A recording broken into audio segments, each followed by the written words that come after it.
having fun. Hi, welcome to LegacyOfFun.com. My name is Mike Mitrovich, and today I thought I would share with you my experience as a new DM getting ready to host my first game of Dungeons & Dragons 5th Edition. Now, there are a lot of resources out there provided by men and women who have years of experience at this stuff. If you haven't already come across them, you should be looking up Dungeon Master Johnny, A Fistful of Dice, Sly Flourish, but I think that there's also some value in newbies learning from newbies, and I hope you'll let me know in the comments if you think that that is true for this video. So here's the deal. Other than some feeble attempts at trying to be a dungeon master in middle school over 25 years ago, I'm a complete noob, and I've got some guys coming over this weekend to play, and I want to leave them with an experience of playing that is so fun that the only thing they have to say when it's over is when is the next game. So here I am with my fresh copy of the 5th edition Dungeons & Dragons starter set that just released last month. And I figure there have got to be other people doing the exact same thing. So I hope my experience with this helps you decide what to do or not to do with your game. So my game is kicking off in 4 days. Let me show you what I've done to prepare so far. Alright, so here's the 5th edition starter set. Of course, I have read through both of these books multiple times. The rule book, so not too long after the starter set was released, Wizards of the Coast also released a basic rules PDF, and it goes into way more depth than this book does. So as soon as that came out, I pretty much gave up on this, but I'm holding on to it because it'll be great to have a hard copy of something when we actually play the game in a couple days.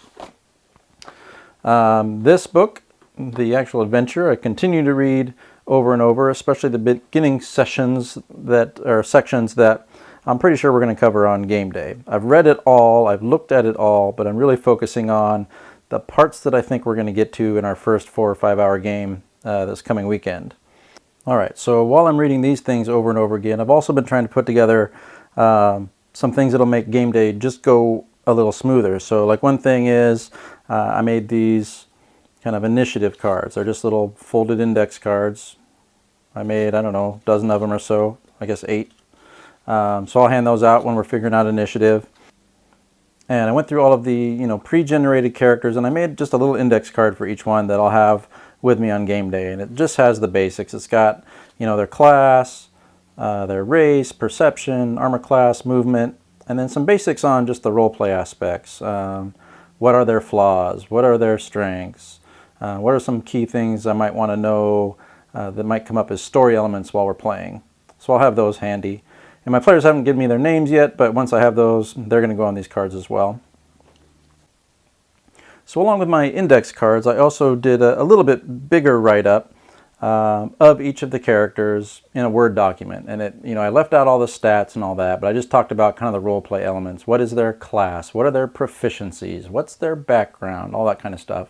And I sent those to the players, and I told them to each send me their top 3 favorite characters. And lucky for me, they all had a different character for their top 1. So I have my characters. Unfortunately, I only have 3 players, and this was designed for 4 to 5. So I think what I'm going to do is just pull a monster or 2 out of each encounter and hope that works out. Once I knew that I was going to have a couple magic users, the spell list in the rules is alphabetical. It's not by level, it's just alphabetical, which didn't seem very useful for new players. So I also went through and I basically copy and pasted those and made just a really basic spell list for my cleric and my wizard. And I just have my cantrips and my first level spells in this. And of course they're alphabetized here, but it's really just those 2 levels of spells. So they're easy to find and easy to look up. Next thing I did is I went through all the encounters that I think we're going to have in our first session, and I basically made a sheet of the NPCs in those encounters. So I got the goblin, I've got the wolf, the bugbear, and I threw Sildar Hallwinter in there just in case. But now I just have those all on one sheet that I don't have to keep flipping back and forth through the book to find that information. Another cool sheet I came across is this 5th edition Dungeon Master's screen information. I think if you just Google for that, you'll find this. It's a 3-page PDF. Just has some really handy info that, again, this is all, most of this is in the book. I just don't want to be flipping back and forth while we're trying to play our game. I want to be able to have the information at hand so that we're really just building the story, because that's where the fun's at. Nobody wants to sit there and watch me trying to look up rules and figure out how to play. We're there to have fun, so I want to make sure we're doing as much of that as possible. And I've tried to make some of my own sheets. I probably have way more information here than I need, but still, I just think it'll be easier to find here than trying to dig through the book and find it. You know, I've got typical difficulty classes. I'll probably have that in my mind. I don't really need to look that up. But, you know, what's the bonus for cover? What are all of the different things people can try? What are the different skills, so I know what things to choose depending on what the players say they want to do. I just want to be as prepared as I can be without having to flip through that stinking book. I printed out, of course, some of the shop info. You know, if they go into a shop and want to buy stuff, here, I'll just let them look at the menu. Again, this is in the book as well, but this just gives me something I can hand straight to the players, so we're not flipping. Another thing I printed out, so the character sheets that come with the starter set, they're okay, but they're really made just for this adventure.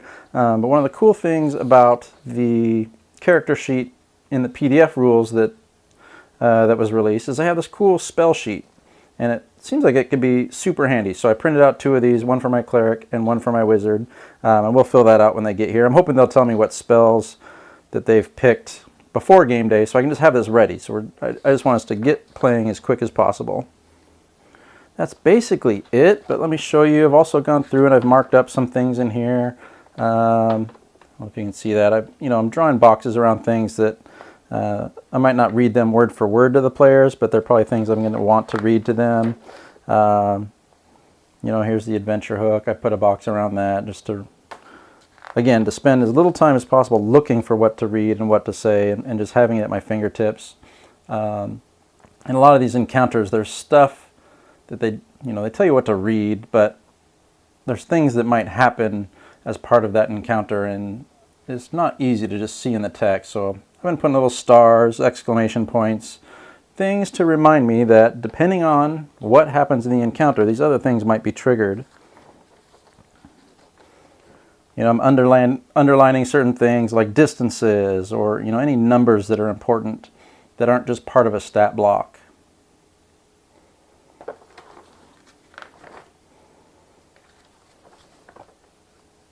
I started to put some page numbers, like over here it says you run into Sildar Hallwinter.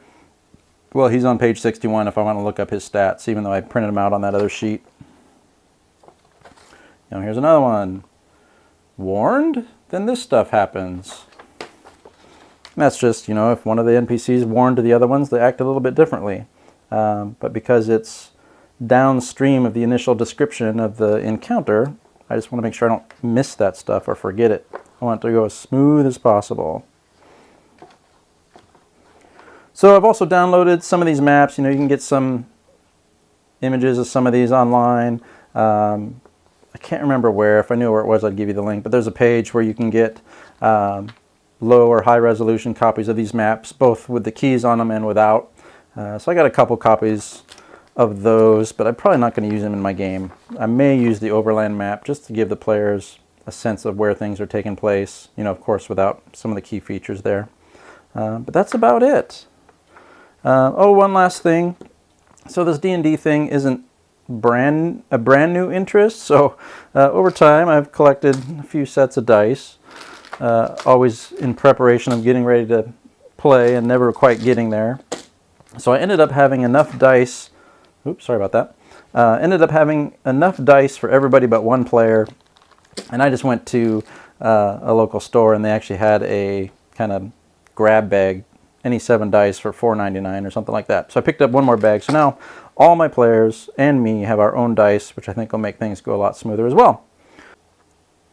So there we have it. I hope there's something here you can use to enhance your first game. And again, this is all prep. I haven't actually tested it yet. So I will let you know after it's all done how it worked. So there you have it. I am pretty excited to try this out. My players are excited to try it out. Check back in a week or so, and hopefully I'll have another video up to let you know how it goes. Until then, have fun out there. Well, I hope you're happy.